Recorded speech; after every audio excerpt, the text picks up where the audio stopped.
Real estate plus legal. Regal Estate. 리걸 에스테이트는 부동산 임대차 전문 변호사 공인회계사가 운영하는 법률 플랫폼입니다. 네, 안녕하세요. 리걸 에스테이트의 서용진 변호사입니다. 오늘 7번째 에피소드. 업종 제한 위반이 명백한데 영업금지 청구 기각이라니. 납득이 안 돼, 납득이. 도대체 이유가 무엇일까? 라는 제목으로 시작하겠습니다. 지난 5번째 에피소드에서 분양계약상 규정된 업종 제한을 위반한 커피 전문점에 대한 영업금지 청구 소송을 살펴보았죠. 오늘도 같은 주제로 동종 영업금지 청구 소송 그 2번째 사안으로 오늘은 사무용품 업종입니다. 원고는 사무용품 업종 지정된 점포를 임차받아 영업하였고 피고들도 위 업종을 동시에 영업하고 있었는데요. 원고가 피고에 대하여 영업금지 및 손해배상 청구 소송을 제기한 사안입니다. 자, 사건 내용은 다음과 같습니다. 회사는 2007년 건물 점포 B호입니다. 분양받을 당시 분양계약 제12조에 사업 종목에 대한 독점권이 규정되어 있었는데요. 상가 그 B호 이외에는 사무용품의 용도로 분양하지 아니한다라고 명확하게 규정이 되어 있었죠. 그래서 원고는 회사로부터 B 점포를 임차인이죠. 원고는 지금 사무용품 판매업을 영업 중입니다. 이후 피고 D 소유자인데요. C 점포를 분양받아 피고 E에게 임차인에게 임차하였고 이 임차인 피고 E는 이 C 점포에서 사무용품 동일한 원고와 동일한 사무용품 판매업을 진행 중이죠.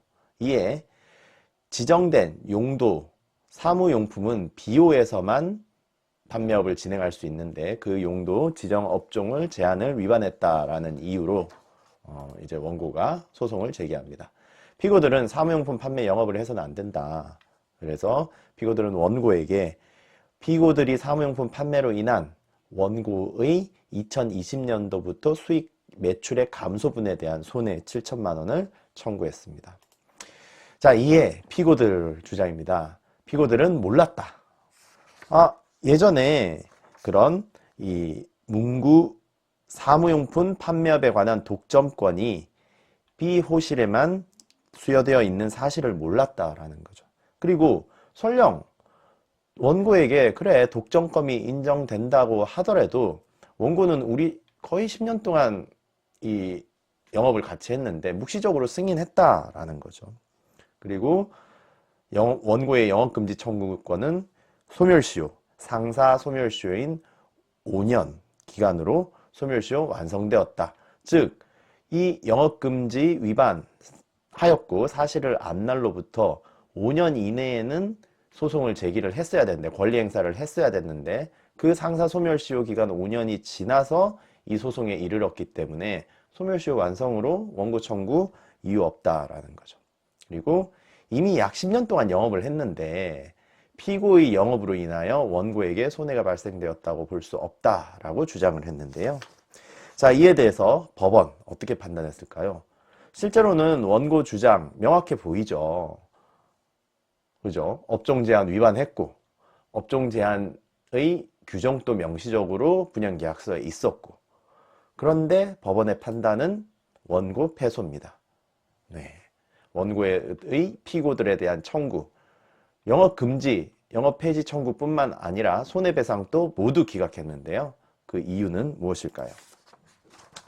첫 번째, 자, 영업금지 청구권은 성립한다라고 인정을 했어요. 즉, B호 점포에 관한 분양계약서상 원고 사무용품 판매에 관한 독점적 영업권이 명시되어 있다. 그죠?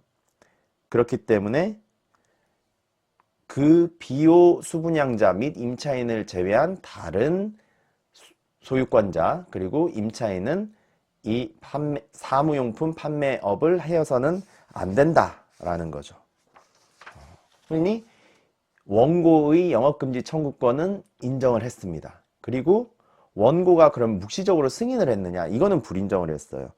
이 원고와 피고가 각 10년 동안 같이 동일한 영업을 해오고 있었으므로 피고는 원고가 피고 영업을 묵시적으로 승인한 것이라고 주장을 했지만 동일 건물에서 동일 업종으로 운영한 지 10년 경과되었다라는 사정만으로는 원고가 자신의 영업금지 청구권, 이 성립한 영업금지 청구권을 포기하였다고 보기는, 승인하였다고 보기는 어렵다라는 거죠. 묵시적으로 승인했다고 보기는 어렵다. 자, 중요한 세 번째, 소멸시효 완성. 피고가 5년의 상사 소멸시효 주장을 했는데요. 이에 대해서 법원은 인정을 했습니다.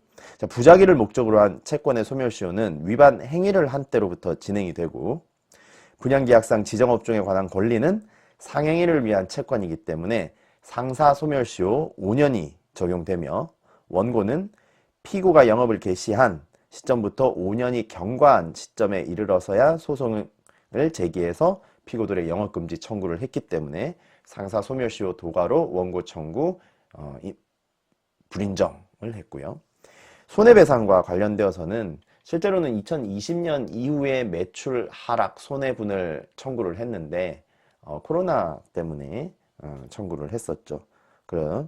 그래서 이에 대해서 법원은 10년 이상 함께 운영했는데 2020년에 이르러서야 피고 동종 영업으로 인하여 원고에게 손해가 발생할 수 없다라는 사정으로 손해배상 청구도 인정하지 않았습니다. 그래서 원고의 영업금지 및 손해배상 청구는 모두 불인정, 기각 판결을 내린 거죠. 자, 여기에서 중요한 사안은 소멸시효, 그죠? 이 변호사라면 소멸시효는 항상 검토합니다. 무엇보다 중요하죠. 어떤 이 자문, 의뢰인하고 상담을 진행하든 항상 시점을 확인하는 이유, 가장 중요한. 처음에 이거 가능하다라고 진행했다가 나중에 구체적으로 검토해보니 소멸시효 도가 됐어요. 이런 낭패죠. 실제로 이런 경우는 우선 소멸시효 다툼이 있는 경우는 변론으로 하더라도 항상 중요한 이 쟁점이다, 이슈다라는 거죠. 영업금지 청구권의 소멸시효는 위반 행위를 한 때로부터 진행된다라는 겁니다. 자, 오늘 업종 제한 상가에서 임차인이 지정의 업종을 함에 따라 동종 영업금지 청구를 당한 사례 두 번째를 살펴봤는데요. 오늘의 주된 쟁점은 소멸시효였죠. 자, 여러분에게 도움이 되셨길 바랍니다. 리걸 에스테이트의 서용진 변호사였습니다. 감사합니다.